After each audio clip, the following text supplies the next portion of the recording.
Йоджица, йоджица.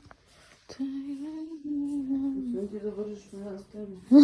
Нали? Стискаш, дишаш дълбоко през носа, устата затворена. Така, от тук след кизмата, туалетната, през ваята си измиваш и те чакам по-нощно за отдолу нищо. Взимаш си дамската чанта, взимаш си памперси и мокри кърпи за бебето, взимаш си телефона, взимаш си туалетна хартия, всичко друго го събираш на едно място. Аз ще сложа там до леглото една лепенка. Да се навечерят. А пък ние, като стане време за тонове, трябва веднага да си прекратим вечерята. Така стана вчера. Вечер, но няма нищо. Това са бели кахари. Тази сутрин старшата от нашата стая, Ивето Огнянова, няма казвам откъде е, ни подведе и каза, че трябва да сме станали в 6 часа, защото тоновете тогава ги правят. Ние станахме в 6 часа, обаче киснахме до 8 часа с другата девойка, с Ани. Минахме тоновете. На моята кушетка нямаше хартия отдолу. И ние си държахме всъщност устройството Доплер, не знам как се казва. Сами си държахме. И това е в рамките на 30 минути, даже 45 мисля, че изкарахме. Да, 45 минути. Никой нищо не ни каза като резултат, дали всичко е наред.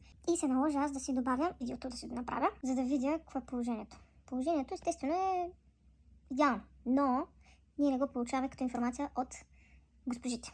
Както и да е. При мен най-така значимо беше като информация преди обяд да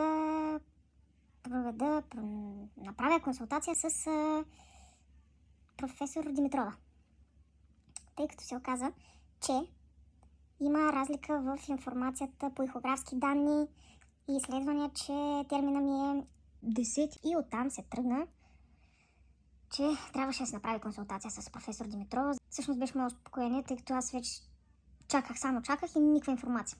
Никой не така, нито на тонове, нито на ехограф, защото те си следят и те знаят какво се прави, но в крайна сметка пък нищо не им пречи да кажат, нали, или ако някой се притеснява, да ни успокоят. След консултацията с професор Димитрова, която е наистина изключителен и добър и внимателен човек, обяснява, не се зъби, не бърка да ти е гадно, се установи, че моят таз е андроиден, което е всъщност е под формата на триъгълник, някакво стеснение. И отделно това при мен най-вероятно или е от спорта, защото тя даже професорката ме пита колко съм висока, а то има значение за това нещо. За този андроиден таз. Гледа ми кръста, каза, че кръста, нали, там не знам си какво било идеално, но всъщност този таз или е от травма, или вградена, изкривена, т.е. луксация на става. В случая при мен е дата за бедрене нещо, или аз съм си го направила от спорта. Не само от джуда, като цяло аз съм спортна натура и не съм се спирала. Съм предвидена за секцио. Това ме успокои до някъде, защото аз допреди това не знаех какво ще се случи. Защото се водех, че съм с 4 дни преносване, т.е. днешния ден ми е 4-ти преносване, а същото време след изчисляване се оказва 2 седмици по-късно, че ми е термина. И не знаех какво ще се случи и как, нали? Успокои ме до там, че вече знам. Но сега пък почвам да се информирам какво трябва да правя, да се подготвя, после за кърмене. Знам, че ще ми кажат, но аз предпочитам да съм предварително информирана, за да ми е на мен лично спокойно и по-лесно. И още един път, като го чуя, ще си го потвърдя. И общо взето това до обяд.